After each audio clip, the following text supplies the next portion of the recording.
Bonjour, le 12 décembre prochain, nous fêterons les 10 ans du média Aliency. Avec passion, nous avons décrypté les changements profonds de cette décennie. Mais à l'aube de cet anniversaire, nous avons l'impression d'être au tout début. Disruption et crise rythment notre quotidien. Et plus que jamais, nous voulons tous un numérique porteur de sens. Cette émission, c'est l'envie de vous présenter ces patrons et managers de la tech qui forgent notre avenir numérique.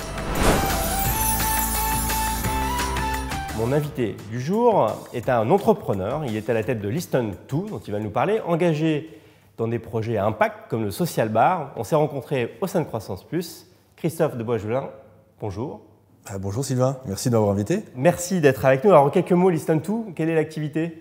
Oui, bien sûr, Listen2, c'est un cabinet de conseil que j'ai cofondé avec Florent Derouet, mon associé en 2013, et on se positionne comme un cabinet de conseil opérationnel spécialisé en transformation digitale. Allez, je t'embarque sur une série de questions pour découvrir si ce numérique est vraiment forever pour toi. D'accord.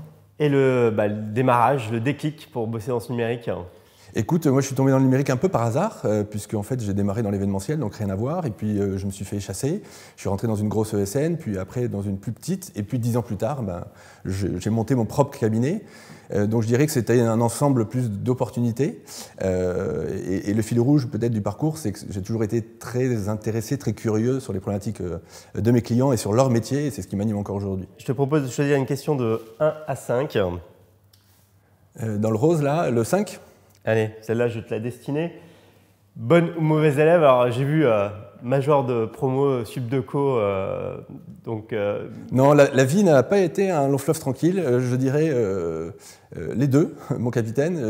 Il y a eu l'avant et l'après-bac pour moi. Ça n'a pas été toujours très facile au début, avant le bac, mais après, pour le coup, à subdeco, je pense que je me suis intéressé à certains profs d'ailleurs, à certains intervenants extérieurs. Je pense que l'expérience à l'étranger est toujours très valorisante aussi en école de commerce, mais... j'ai fini effectivement major, mais voilà, tout n'a pas été toujours aussi évident. Allez, 1 à 4. Toujours à gauche. 2. Le truc que tu aurais aimé savoir plus tôt dans ton parcours? Écoute, l'importance de la transparence. Je pense que la culture de la transparence devrait être même légion dans toutes les entreprises.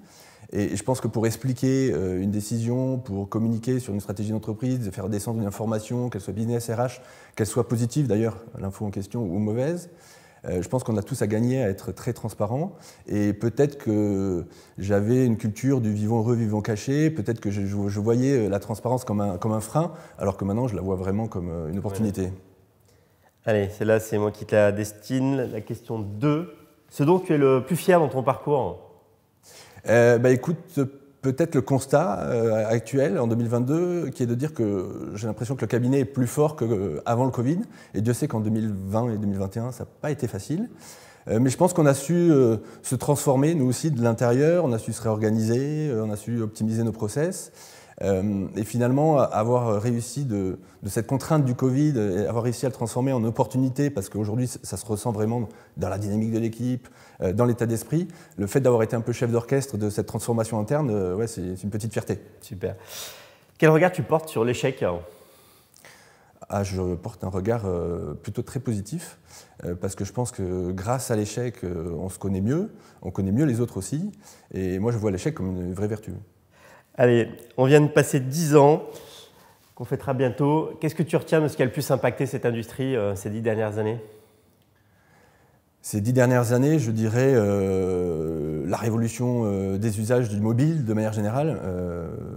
C'est très impactant. Enfin, déjà, en tant que conseil, je le vois auprès de mes clients, il y a côté usage d'un côté, côté techno et outils de l'autre, ça évolue à une vitesse grand V.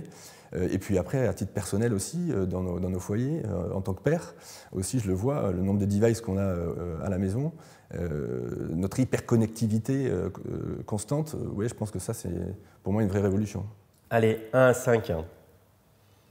Sur les bleus? Tout à fait. 5. Très bien. Alors, ce sujet-là, il te tient à cœur. Ah oui. Je te l'avais dit, il va falloir faire court. Ce sujet te passionne, mais ta vision du futur du travail? Bah déjà, je la prendrai avec beaucoup d'humilité parce que je pense que si tu m'avais posé la question en 2019, je me serais planté quant à ma vision. Donc non, en revanche, je partage l'idée qu'il faut la traiter dans sa globalité sur la sphère sociale, sur la sphère de l'entreprise et sur le numérique, hein, qui est pour moi un outil qui vient servir la sphère de la société et de l'entreprise. Sur la société, actifs, CDI comme freelance, junior, retraité, parents au foyer. Je pense que tout le monde veut donner plus de sens à son quotidien, à ses actions. Et donc, de ce point de vue-là, l'ensemble de la société va faire bouger les lignes. Et puis nous, entreprise, on se doit effectivement de jouer notre rôle. Et l'entreprise de demain, c'est un peu celle qui va être véritablement à l'écoute de ses collaborateurs. C'est celle qui ne va pas que dire ce qu'elle fait, mais qui va faire ce qu'elle dit. Bref, on voit bien que le paradigme a un petit peu changé et que hier, c'est les entreprises qui choisissaient les candidats. Aujourd'hui, c'est plutôt les candidats qui choisissent les entreprises. Voilà, donc c'est un ensemble de paramètres à prendre dans sa globalité. 1-4. 2. Faut-il s'inquiéter de la place du numérique dans nos vies? Eh ben, je dirais oui et non. Alors non d'abord parce qu'il faut se féliciter. Ce qui est anecdotique, c'est que le patron d'entreprise dit non et le père de famille dit oui. T'as tout compris. tu lis dans mes pensées. On a un petit peu préparé ensemble. Tu lis dans mes pensées. Non, mais c'est vrai. Je pense qu'il faut se féliciter de l'innovation et l'apport que ça apporte dans notre quotidien, c'est clair. Hein. Le père que je suis est peut-être plus inquiet, mais plus sur la manière dont il faut mesurer, dont il faut contrôler l'usage qu'on a du numérique. Voilà, c'est plus ça qui m'interroge moi. Celle-là, c'est moi qui te l'ai choisi. Une urgence. Ah, une urgence. J'en ai au moins 2, mais je pense que certains de mes confrères ont dû traiter l'urgence climatique parce que c'est un sujet qui est aussi très, très d'actualité chez Listen2. On essaie de le traiter à notre manière. Mais moi, j'aime bien l'urgence aussi liée à la formation et à l'éducation. Je pense qu'on manque cruellement Enfin, je pense que c'est une étude qui est issue d'un think tank américain en 2019 qui disait que 85% des métiers en 2030 n'existaient pas en 2019. Donc ça prouve bien qu'il faut qu'on se prépare à ces métiers de demain.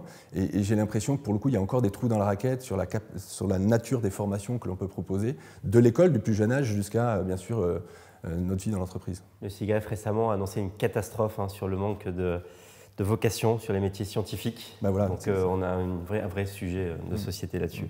24 heures sans Internet, pour toi, c'est possible? Ah oui, c'est vraiment possible. Ouais, ça m'arrive en vacances et je m'en porte pas plus mal. Plutôt présentiel ou distanciel? Ah ben nous, on est hybride de toute façon. Je pense que là, l'hybride est venu s'ancrer dans nos habitudes et on le vit très bien. Et utopiste ou réaliste? Je pense qu'il faut être les deux quand on est entrepreneur. Je te propose de partager avec nous ta suggestion de personnalité qui donne du sens au numérique. Tu sais qu'on travaille sur une sélection pour nos 10 ans. Qui tu retiens, toi? Écoute, je ne sais pas si je retiens une personne en particulier. En l'occurrence, ce que j'aime bien dans ta question, c'est le mot sens. Et ce que j'aime bien ce qui m'anime et ce qui m'inspire à l'inverse, dans qui peut donner plus de sens dans ce numérique qui doit être plus responsable, plus inclusif, c'est ces ensembles d'associations, de think tanks et de mouvements qui se montent tous les jours depuis 5-6 ans maintenant. Et pour le coup, moi, j'aime bien aller piocher leurs bonnes idées. Et ouais, je m'inspire plus d'un ensemble de personnes. Et c'est la force de l'intelligence collective, plus que d'une personne en particulier. Comment tu fais pour déconnecter aujourd'hui? Du sport et du sport. Et voilà, ça reconnecte aussi avec ta passion, donc le sport. Ouais. Alors, disons que je suis assez fan de ce dicton qui dit un esprit sain dans un corps sain. Oui, j'aime bien le sport. Je prône beaucoup le sport aussi au sein de l'entreprise, via une association notamment qui est Corpus Sanum, dans laquelle je suis investi. Et puis, après, à titre personnel, moi je fais du running la semaine. Ça a l'avantage d'être assez rapide et pas prendre beaucoup de temps. Même si, à la réflexion, je ne suis pas vraiment déconnecté avec le running parce que dès que j'ai fini ma séance, je m'envoie 2-3 mails parce que j'ai eu 2-3 idées. En revanche, je golfe tous les week-ends et là, mon portable est bien loin. Les pieds sur terre ou la tête dans les étoiles? Les pieds sur terre, de temps en temps la tête dans les étoiles pour mieux réfléchir. Et as-tu déjà passé un de tes défauts en qualité? Ouais, c'est une bonne question. Je dirais mon impatience peut-être. Disons que Quand j'avais des fonctions peut-être uniquement opérationnelles, c'était un défaut. Peut-être qu'aujourd'hui, ça me sert plus dans la génération de nouvelles idées ou dans ma capacité à entreprendre. Merci Christophe. On arrive à l'issue de cet entretien. Est-ce que tu as un message à passer pour les équipes Aliency pour ces 10 ans? Oui, continuez à faire votre média de qualité, notamment sur le contenu. C'est ce qui vous distingue, je trouve. Continuez à disrupter certains marchés. Et être bien en veille. Après, vos 10 ans, je vais te faire une confidence, Sylvain, ça fait écho chez moi parce que c'est l'anniversaire de Listen2 l'an prochain, en septembre prochain. Donc si tu veux même, je t'inviterai avec tous nos clients et nos partenaires et je te ferai passer peut-être de l'autre côté de la caméra et c'est moi qui te poserai les questions, ça te va? Avec plaisir. Rendez-vous est pris. Donc beaucoup de sens et de croissance encore pour Aliency. Merci à toi. Et pour conclure, est-ce que ce numérique, il est vraiment forever pour toi? Il est vraiment forever, et puis on l'aura tous compris, il faut qu'il soit juste plus responsable et plus inclusif, mais il est forever. Merci Christophe. Et merci à toi Sylvain. Merci à vous de nous avoir suivis. Découvrez l'ensemble de ces portraits de patrons et managers de la tech sur Aliency. Et puis rendez-vous en décembre pour ces 10 ans d'Aliency. Merci.